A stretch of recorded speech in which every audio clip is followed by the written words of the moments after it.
Assalamualaikum warahmatullahi wabarakatuh. Halo semuanya. Selamat datang di podcast Info Kewirausahaan dengan tamu spesial kita, Kasanda.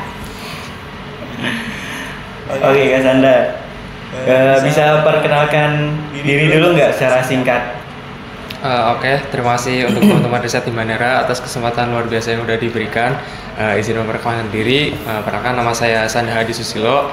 Saya mahasiswa Manajemen Sumber Daya Perairan angkatan 2023. Oke. Yang kakak tahu ini kan kakak budidaya belut ya kak. Gimana sih awal mulanya kayak tertarik buat budidaya belut? Oke, izin menjawab ya. Untuk budidaya belut sendiri, saya kan ikut ini ya program mahasiswa wirausaha atau PMW. Mungkin cerita sedikit nggak apa ya? Iya. Jadi awalnya PMW sendiri kan kita diusulkan dijalankan bukan perorangan atau individu, tapi ada timnya. Nah jadi saya juga punya tim juga. Nah awalnya itu saya berdua sama teman saya, ada namanya Mas Didan. Nah awalnya kita berdua pengen ikut PMW nih, tapi belum tahu topiknya apa. Terus Mas Didan ini ngusulin gimana kalau kita mau budidaya belut aja gitu kan. Nah terus akhirnya kita coba cari tahu tentang budidaya belut itu kayak gimana, potensinya, peluangnya. Ternyata setelah kita cari tahu asik nih, bagus nih, peluangnya lumayan. Terus masih jarang juga kan, kayak kalau misalkan kita mau ambil di kuliner itu kayak udah banyak lah gitu kan. Akhirnya yaudah kita coba usulin, kita mengajukan proposal dan lain-lain. Alhamdulillah diterima, lolos gitu. Kurang lebih gitu sih awal mulanya. Itu jenis belut apa kak?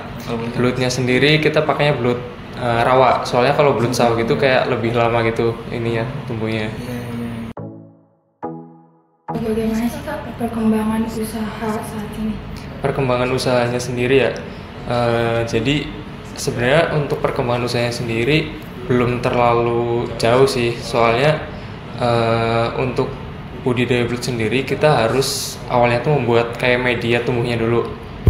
Medianya tuh dari kayak ada campuran tanah, terus air, kemudian ada kayak jerami kering, terus nanti kita fermentasi dulu kurang lebih selama sebulan. Nah untuk pencairan dana PMW sendiri kan kemarin di bulan awal Agustus kalau nggak salah ya. Jadi pada saat pencairan terus langsung kita bikin media. Setelah 1 bulan medianya jadi baru kita bisa tebar. Jadi untuk sekarang nih baru tebar kemarin-kemarin dan belum lama juga sih. Paling sekarang lagi di masa ya perawatan aja, terus pemberian pakan dan lain-lain gitu. Itu kalau pemberian pakan tuh berapa hari sekali? Untuk pemberian pakan kita biasanya untuk belut sendiri sebenarnya daya tahan tubuhnya tuh tinggi. Jadi kayak misalkan kita nggak kasih makan tiap hari juga nggak apa-apa. Tapi karena kita di sini ikut program dan harus dikejar kayak harus cepat tumbuh, harus cepat panen. Jadi kita kasih makan tuh bisa tiap hari. Tapi kayak bertahap dikit-dikit aja di sore hari biasanya. Gitu sih. Oke. Ada kalau di budidaya belut dari Kasanda ini ada strategi atau inovasi nggak sih yang dikembangkan yang ngebedain lah dari budidaya yang lain gitu? Oke, terkait mungkin bedanya budidaya yang kita jalani sekarang sama yang lain gitu ya. Untuk bedanya sebenarnya kurang lebih sama kayak budidaya belut yang lain.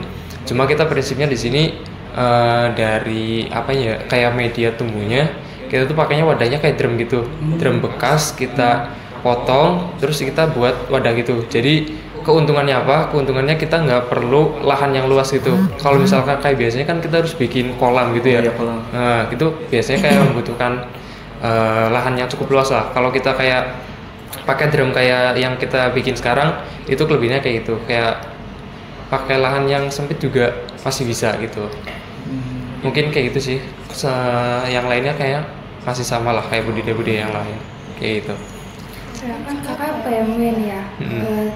Berarti kan mulai dari nol. Itu tantangan terbesarnya apa sih kak? Buat tantangan sendiri ya. Iya.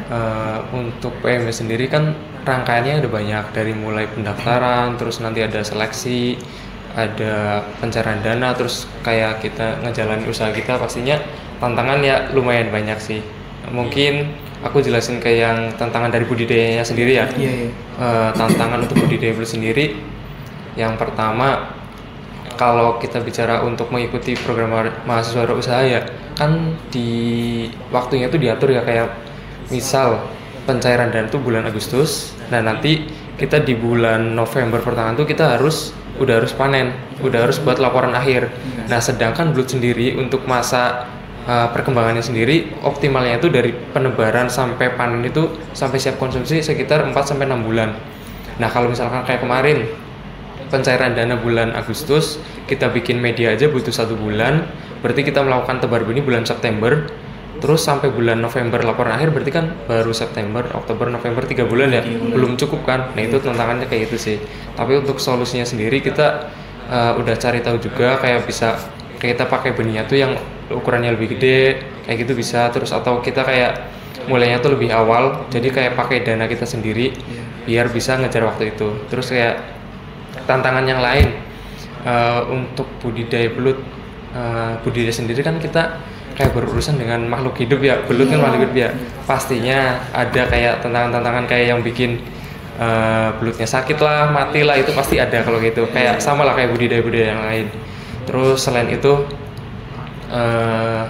terkait bahan paling ya, kayak bahan pembuatan media itu kan ada campuran tanahnya, terus ada batang pisang juga, itu tuh buat kayak ngontrol suhu medianya. Terus ada jerami kering, itu kayak kalau misalkan kayak nggak musim panen padi kan nggak ada yang kering ya jeraminya, atau kayak batang pisang kayak gini kita cari di sekitar kampus tuh masih jarang lah. Kalau misalkan itu habis, itu sih salah satu tantangannya juga, kurang lebih gitulah. Susah juga ya. Ya lumayan. Program PMW ini tuh kadang bisa mengganggu kuliah nggak sih? Kan lagi masa kuliah nih. Untuk PMW sendiri ya, untuk mengganggu kuliah sebenarnya enggak sih, balik lagi ke kita yang masing-masing tentang kayak kita manajemen waktunya gimana, tentang manajemen prioritas kita gimana.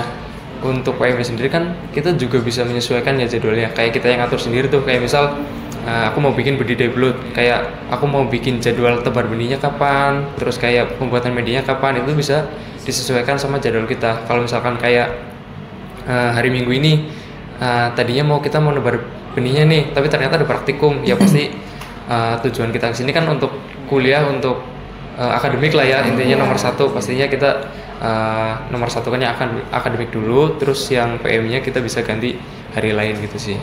Intinya kayak ya bisa-bisanya kita untuk ngatur waktu kita sendiri aja lah, kayak gitu sih. Oh ya Kak, proses akhir dari budidaya belut ini bakal kayak gimana? Apa dijual atau? Untuk proses akhir ya, nanti kan setelah kita budidaya selama 3 atau 4 bulan, nanti kita panen. Sebenarnya kalau budidaya belut, nanti kalau misalkan udah panen tuh bebas sih, kita bisa jual langsung kayak mentah gitu, atau kita bisa bikin inovasi kayak produk olahannya, kayak misal dibikin ya produk kayak makanan lah gitu, kayak banyak sih sekarang inovasinya. Tapi kalau kita sendiri sekarang jualnya masih mentah sih, kayak gitu. Jadi langsung kita panen, langsung kita jual mentah ke pembeli gitu aja.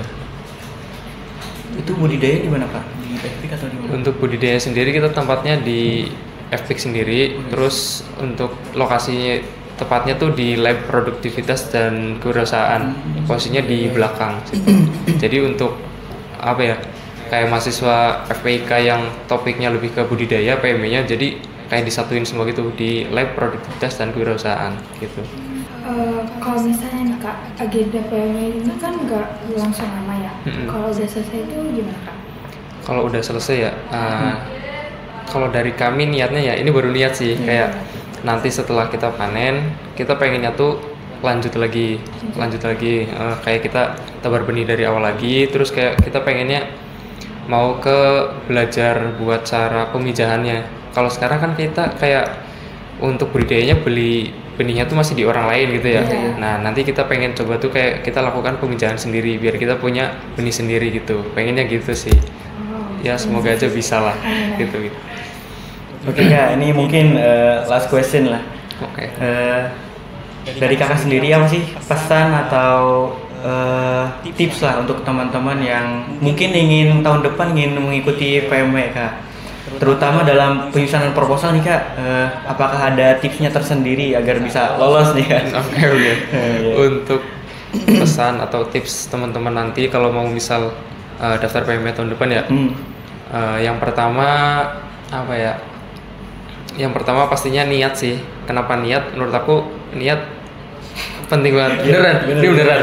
Niat penting banget karena apa? Kalau menurut aku tuh niat tuh sebagai kayak fondasi awal kita buat ngejalanin PMB ini. Kayak PMB ini kan rangkaiannya banyak, pastinya tantangannya juga nanti banyak kan. Kalau misalkan teman-teman dari awal udah punya niat yang kuat, fondasi yang kuat, insya Allah bakal bisa ngejalanin semuanya itu ya lancar gitulah. Kayak buat menghadapi tantangan-tantangan tadi, insya Allah bisa. Kalau teman-teman udah punya niat yang kuat. Terus yang kedua, setelah kita punya niat, tentunya kita harus tertib dalam artian kayak mengikuti semua peraturan, ketentuan yang ada dalam program mahasiswa Wirausaha ini. Soalnya kayak peraturan dan ketentuan itu kayak lengkap banget, kayak mulai dari timnya sendiri harus terdiri dari apa aja, kayak mahasiswanya harus beda-beda angkatan, beda-beda prodi, terus kayak ketentuan penyusunan proposalnya juga ada sendiri, kayak gitu-gitulah. Terus ada tahap seleksi administrasi, wawancara juga. Nah itu harus benar-benar teman-teman ikutin biar bisa lolos lah kayak gitu. Terus yang ketiga, setelah teman-teman niat terus tertib ngikutin semua ketentuannya, semangat sih, semangat, pasti kita harus semangat. Soalnya kalau kita semangat pasti kita akan sungguh-sungguh kan ngerjainnya, kayak ya udah nggak asal-asalan, yang penting jadi, yang penting ngajuin gitu. Terus yang terakhir mungkin berdoa sih. Iya pasti kalau kita udah usaha, kita udah dari awal, yang terakhir pasti kita harus berdoa, menyerahkan semuanya ke Yang Maha Kuasa lah, kayak gitu. Mungkin kurang lebih kayak gitu sih. Oke, mungkin terima kasih dari Kak Sandra atas waktunya. Sama-sama. Dan ilmunya juga terima kasih untuk teman-teman, semoga bermanfaat ya. Dan mungkin sekian podcast Wirausaha dari kami. Saksikan podcast kita selanjutnya. Wassalamualaikum warahmatullahi wabarakatuh. Waalaikumsalam warahmatullahi wabarakatuh.